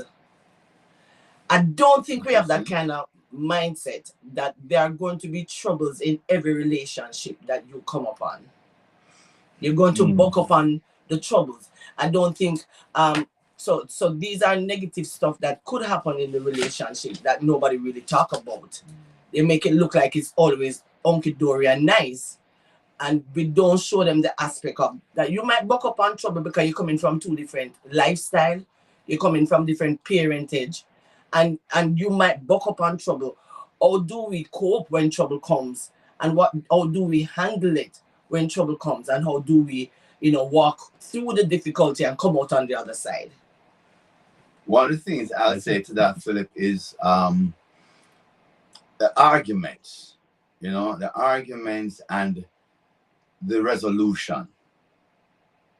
Some persons, because of the whole sensationalism, they show the arguments, and there are those who want to create another image that, oh, we don't argue. So they is when they're now nice and fine, they will come on social media, you know. But if we're all to be fair to our audiences, then we should be balanced. Say, yes, we do argue, but this was how we resolved that particular issue. You know, if you're just in it for the likes, then you probably won't share all of that. You know, because there are those who just like the chaos and the mayhem and the excitement and watching the narcissistic behaviors and stuff. But then there are those who, with a fairy tale mindset, is always fine, as Juliet said, hunky dory. No, life is not like the reality. There are going to be challenges. There are going to be argument about sex, argument about money, argument about the children, all these things. But did you resolve them? And if you resolve them, how you resolve them? That's what people really want to know. That they want to know. Like with Juliet and I, people look on us and say, oh, 35 years, I want that. You don't know. Huh? So as much as possible, we do take off our masks. I said, listen, these are the things that we have been through. This is how we came out. And okay, I'm going to control you now, sir. You have 2 seconds. Yeah, and this is how we came out, and you can do the same. I'm done. Good. So I hope this is the final question. We're going to just run this thing until the top of the hour at 9 o'clock. Let's just run it because I don't want us to come back here again. All right, so I am a young lady. I'm a young man. I mean, obviously, I'm not talking about myself. Yeah, definitely. So I noticed, I identify that I have some emotional wounds. But I'm in love with this young woman. Please, thank you. Right? So is it okay for me to continue to pursue this marriage? I mean, after all, I already recognize that I have this. So can I carry the marriage? Can I, try to enter into the marriage as I'm also trying to heal from those emotional wounds? All right, that's a yes and a no, because it depends on the personality and the person, how committed they are to the process of being healed, right? So somebody can get married in that state, yes, but they know that, hey, I have to finish this. I have to be healed, right? But then there are those who definitely should complete that process before they get into the marriage, because when you get into the marriage, there are going to be other issues that come. And if you can only handle one issue at a time, then one of these issues are going to be left behind or put on the back burner. Yes, sir. It's all your hand. You know what? Yeah. I wasn't really stopping you. I was kind of saying yeah. Oh. But you know what I think. Know what I really think here. And if I don't believe this, then I'll be arguing against myself, because I am preaching emotional readiness, emotional maturity before marriage, and and for me, this emotional maturity begins from identifying the wound. But identifying a problem doesn't mean the problem is solved. And a band-aid doesn't mean healing. That's right. That you put bandage on a wound doesn't necessarily mean that the wound is healing. It's going to be getting rotten under by a bandage it. So, my honest opinion, I think it is very risky. I mean, why are you rushing to the why do you want to get married? The thing is that you don't know. First of all, married or not married, emotional baggage is not supposed to be anybody's life companion. That's right. Agreed. It's not supposed to be your companion, even as a single person. Yeah. So how you, the thing is that and the one thing I must promise you, just as I can assure you that tomorrow there's going to be daylight, is that the marriage is going to bring its own load, is going to bring its own pressure. Yes, So definitely. if you didn't heal when you just had yourself to heal, how are you going to heal when you have? Because the thing is that this emotional wound you are carrying diminishes your capacity to sustain intimacy in the first place. That's right. Yes. So I think it might really be presumptive for anybody to, and by the way, the reason why I ask is that many of us, including me, many of us have fallen in that trap Mm. at some point in our lives. And the young lady I just talked about is she is right there. But Yeah. the things that I don't know if she recognizes that she has a problem. I don't Right. know. But Mm-hmm. she sure does. So that's why I even went to the point of somebody who knows, just to me, yeah. But knowing is not Yeah, dress. because knowing and fixing it are two different Two different things. things. No, You know, I'm not entirely disagreeing that you can't, that some persons may, but I'm like, but too risky. why risk it? Yeah, it's too Eh? risky. I think Yeah, why risk it? yeah, yeah. Why risk it? Be whole before going in. These whole You know, people. yeah. Because you know what I realize, all right, see, there are, you see, the marriage is built before they are entered. You can tell if I speak to five persons now and they tell me how they began their marriage, I can tell them if they're going to get divorced or not. Mm. That is the skill I have developed out of breaking relationships. Yeah. So I can tell how marriages that are going to break are built. I know how they are built. The ones Mm-hmm. that are not going to make it. There are things. There are some foundations that we establish. There are some marriages that are dead on arrival. It is dead on arrival, and it's either the people are bold enough to just go their separate ways, or they're going to risk, all right, the rest of their life is going to be then. So they now, it's either ways you're done, either ways you are, so you're between a rock and a hard place. Yeah. Yeah. To Yeah. stay is a problem, to live is a problem. Now, Yeah. and it is stuff like this. It is stuff like this that can set people up, Yep. for that. Yeah. I You know. saw this. Do you know that 60% of the people who got divorced today, actually the same, that thing that made them divorce 10 years, 5 years down Mm. the line, do you know that 60% of them saw it before they got married? Yeah. You know that was something I was saying earlier, talking to Juliet. You know that they see the red flags, Philip, and what they try to do, they try to bleach the red flag to make it pink or some other color. But you see the Make red, it blue. and there's this crazy mindset I know happens here in Jamaica, where ladies were taught that, oh, men are like race horses, they can be broken. So they see the problem and think somehow they can fix this man. And likewise, some men see the problem and think they can fix this woman. No, no, no, no, no, no. I was going to say And what this. I Go ahead. Yeah, go ahead.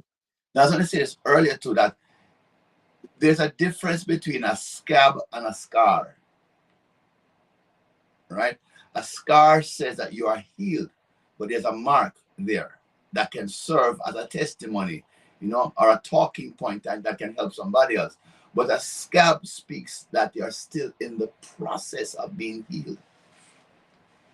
The scab, no, right? So what happens sometimes persons will see the scab and say, oh, it's all right, man, it's good now because it's not bleeding and all that. But let somebody touch it. Let something Yeah. hit that scab and pick piece of it or whatever, and it starts bleeding Mm-hmm. again. Ah, Yeah. and That's it. I know it is there. yeah, The wound is still there. and as you said, Yeah, that that is so true. yeah, and So as you said, that, go ahead. you know what? So I just come to the point, right, where all right, nobody I no marriage, you are the most prepared you can be for marriage is prepared to begin to grow again. Yes, Yes. Yeah. yes, So you are prepared enough to begin to start another journey of growth, this time with somebody. So you're yeah, now growing together is a different phase of growth. yes, So, all right. So, I, with my experiences in life now, I come to a point where you just, to avoid those ticking time bombs that make marriage dead on arrival, or you just end up just going through the motions, and yeah. oh, I have to go back home now. Oh shoot. Sadly, man, I have to go back home, Mm, and they just pretending to be happy, yeah, so that, yeah, that man, damn, that marriage wasn't designed to be like that. So, and I just tell people, you see, don't, all right, so again, I'm saying it's not, nobody is this perfect husband before. Perfect husband is a process. And I don't right. even know if anybody arrives at it until they leave this place, but it's a continuous work in progress. So, but having said that, look, don't try to marry this man or this woman if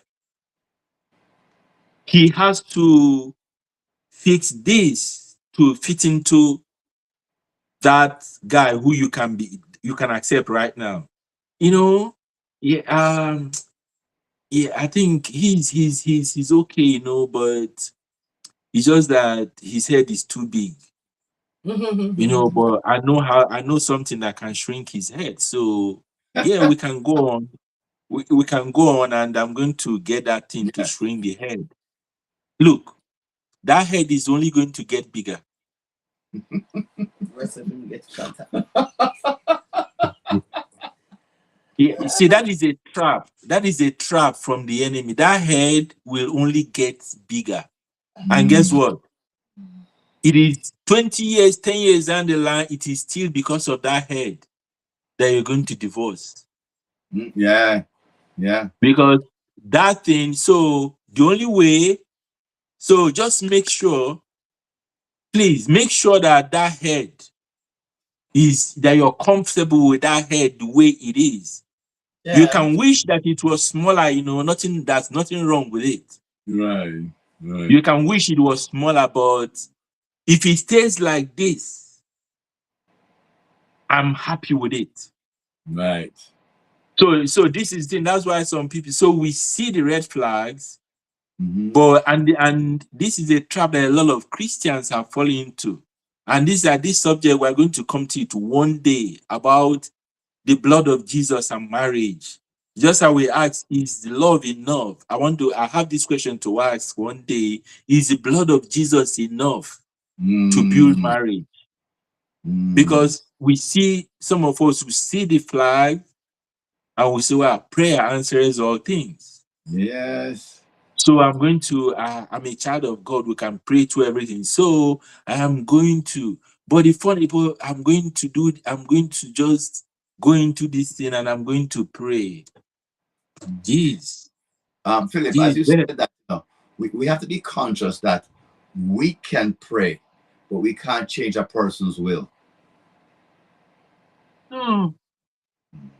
this is what I'm saying, you know, if that will has to, if that change, if that let that change be your deal breaker. Let it be.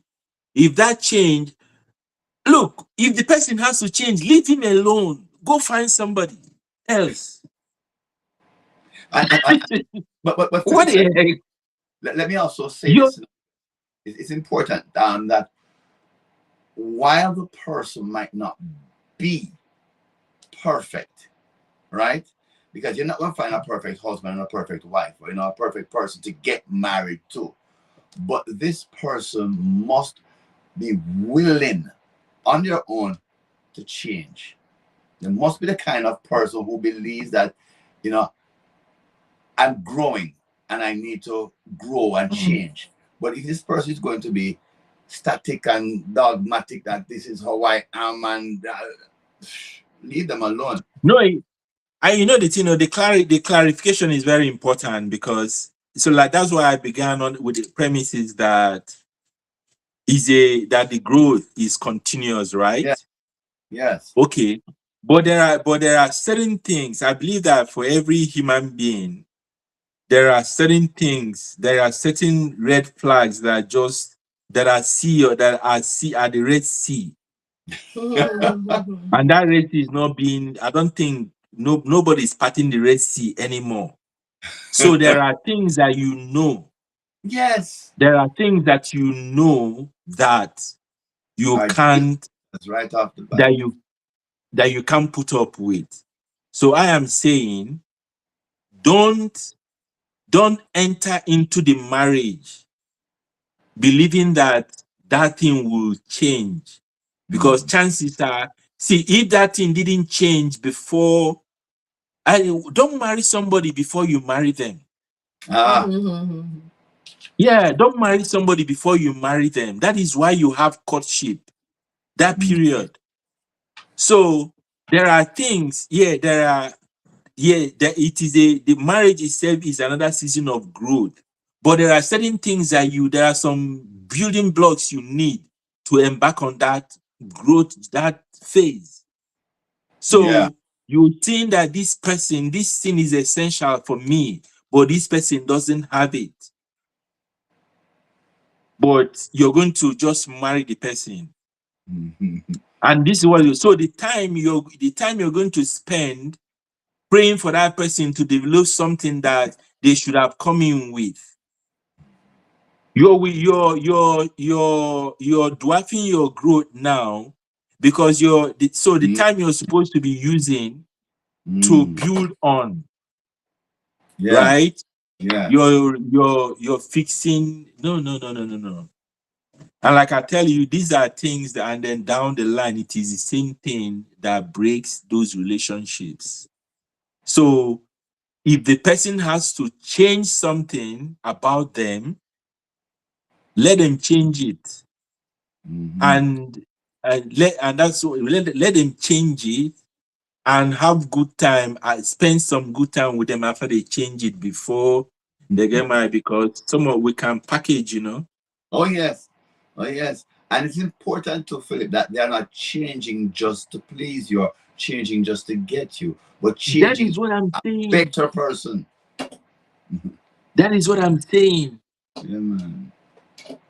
Anyway, guys, we have to it's 9 o'clock on the clock. We've done 2 hours there. Um we have to leave it here. I don't know if you have 30 seconds each. And guys, I want you to don't talk to people who are in marriage right now. Whatever you want to say right now, I want you to say to this guy who either I want you to talk to those guys now who really believe that this thing is overrated for whatever reason that is. What is it that you can say to them to show them, to make them believe that marriage is not really overrated and probably maybe they should take up their crutches and dive and jump into the pool. I would quickly say this, that marriage is not overrated. You know, our perspectives of marriage would have caused some of those issues. But if you really want to become your best self, I would recommend that you get married, and get married to the right person, because no one else will have enough time or space to rub you wrong, to shape to help to shape you into who you are to be, than your spouse. Marriage was designed to make us really better persons. Okay. All right, All so right. I would say to the persons that is intended or want to be married, um, to have this But are mindset. afraid. But are afraid or hesitant. Yeah, they're afraid. They're afraid. Um, if you don't have anything within you to say that I'm going to encounter trouble and difficulties to shape my character or to help me to become a better man, a better woman, stay by yourself and grow yourself before you try to go there. Because once you get married, it is going to hit on those areas in your life, emotionally, spiritually, physically.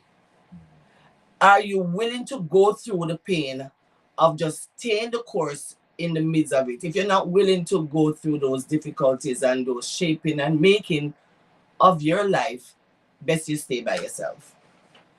Jeez. Oh my God. You're see, Juliet, you're still, this person was scared before you spoke, but right now I'm just praying that it send them somewhere. yo okay. You are just you are being real there. That is the real truth. But you Yes. know what I want to say, if I what I want to say to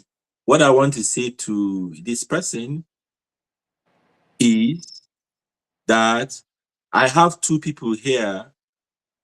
I have two people here with me on this set who are a proof. There are many others, but they are proof that marriage is not overrated. No. It's not overrated, and they they will do this thing over and over again. So look here, unless God has spoken to you and told you that you were called to the single life, Mhm. that means that there is a calling upon your life for the sake of the kingdom, never Mhm. ever to have sex. Because some people say that, yeah, God called them, they are single because that is what God called them to do, but they are having sex. I don't know Mhm. if it's God telling them to do that or not. So if you if you if you Jesus. know, if it is not a case where you know that God has spoken to you, not because you look for husband or wife and you can't find one, or because you've seen so much bad marriages and you believe that this thing is overrated. I'm telling you, you're losing out. You're losing out. Yes. Marriage was part of God's design, right? To complete the work that He began here. Yes. So there are many who are really enjoying it. Right? You are what one of the reasons that you are afraid is because you have not fully developed. So what you need to that fear, you get up. No, don't look at marriage. The reason why you're even afraid, the reason why you're even unsure about the Mhm. marriage is just a testament that you have had so either you have had an arrested or incomplete development in one area of your life. So what I will say candidly to you is get my book. Yeah, Yes, Mhm. I endorse get that. get a copy of Too Single to Be Married. You can find it on Amazon. You can actually read it for free if you're in the US. Get that book. That book is going to shake you up. It's going to challenge you, but it's going to build you. You are afraid. What is keeping you is you. What is keeping you is incomplete preparation. And see, there are issues in your life, and it's not issues, it's a process. Yeah. There is development that is not complete. So for now, don't look at marriage. The searchlight is on you. Mm-hmm. That book will help you. It will help you to dig up, and you see it will challenge you. And you see those areas. You see things that you never even thought about. If you work on those areas, trust me, the scales will fall off your eye. You need to get yourself a wife. You need to get yourself a husband. Trust me. Want to be like this couple over there. Yeah. Yeah. So, marriage is not difficult because love is weak. Mm. Marriage is difficult because character is required. The question is not simply who should I marry? Who am I becoming? Who am I becoming? Yeah. So your problem is not about who to marry. Where is the why? No, no, no, no. It is who have I become? Yeah. Who have I become? If you become that husband material, if you become that wife material, you don't need to go on social media. Love is going to find you. Mm-hmm. And with that, I rest my case. I rest my case. And I want to thank everybody who joined us today. And I want to thank my very, very special guest on the program. I want to thank you guys for coming Thank again. you.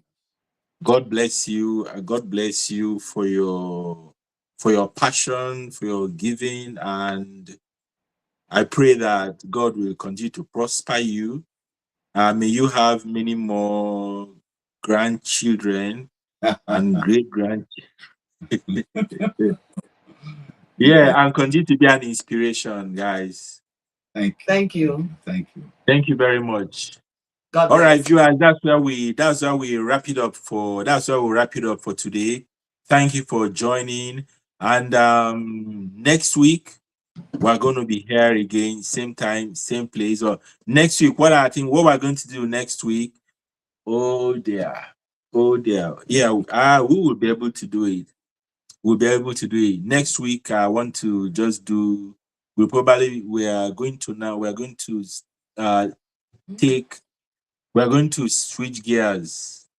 It's going to be podcast. It's going to be podcast series. We're going to now actually delve uh into the book Too Single to Be Married. We're going to be going into the chapters. And I'm also I'm also going to begin to stream on I'm currently streaming on 3 platforms, but TikTok is not one of them. I'm having issues getting it on. So I'm probably going to begin to do a different session on TikTok. And guess what, David? I met a nice guy who I was actually with him when you guys called. He bought two of he just on the I met him at work a few days ago, and he was so elated about this book. And right there at the spot, he bought two. Right Great. there, he just bought it. Yeah, and he's been crazy about it. Now he wants to come, so I think I want to use him to kick up the Mm-hmm. TikTok, the TikTok leg. Yeah. And but by the way, but this guy is one of those. He say he's Christian, but man, I almost developed a migraine trying to listen, trying to trying to weave through this idea of being a follower of Christ, Mm-hmm. and then being and then identifying and then wanting to be identified as Israelite. So he tried to, that is, he said, so he tried to explain the thing to me, but I couldn't, my small head couldn't manage it, because I just felt that Jesus Christ came to build a kingdom that is not of this world, and heaven is a higher destination than. I'm a Nigerian. I've been engrafted by adoption of blood. Right. That's right. Into the Commonwealth of Israel. So I don't want to become I'm not an Israelite. But the thing is that this guy also believes in polygamy. He believes in polygamy. They believe in polygamy. Wow. So yeah. So he is going to also come, and he feels that we should talk about polygamy. Okay. So I'm looking forward. I don't know. I'm looking forward to that. Hopefully, I bring him on. And yeah, that thing, that concept is really growing among some Christian sects. Yeah. That there is something. But I'm going to let him make the case. But I tell him, be ready for us to fight. We are going to fight. Yeah. But it's good. Yeah. You make send me the link so I can watch it. Yeah, and I'm going to need somebody to support me there. I thought to be the referee. Referee, because it's going to be a fight. Anyway, guys, so God bless you. Thanks again. Yeah, thank you very much, Joey. Bye-bye. Bye.